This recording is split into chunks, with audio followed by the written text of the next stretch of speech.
आज टाउन थाना में शांति समिति की बैठक अभी जस्ट आयोजित किया गया है, जिसमें जितने भी आयोजन करता है, आयोजक मंडल हैं और जो शांति समिति के सभी गणमान्य सदस्य उपस्थित थे।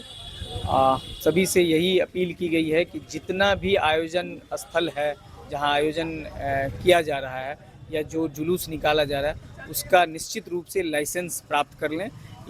बिना लाइसेंस का एक भी जुलूस या एक भी आयोजन नहीं करें।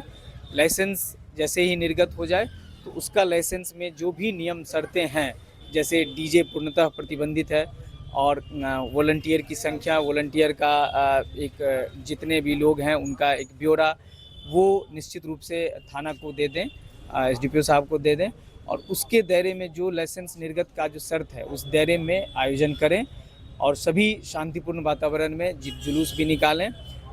और निश्चित रूप से हम लोग जितने भी पर्व त्यौहार हुआ है, अभी हाल में हम लोग होली मनाए हैं, ईद मनाए हैं, तो बहुत ही अच्छे शांतिपूर्ण वातावरण में मनाए हैं। तो आप सभी मीडिया बंधु से भी मेरा अपील रहेगा, सभी अनुमंडल वासियों से अपील रहेगा कि रामनवमी पर्व को बहुत ही शांतिपूर्ण स्वच्छ वातावरण में हम लोग मनाएंगे।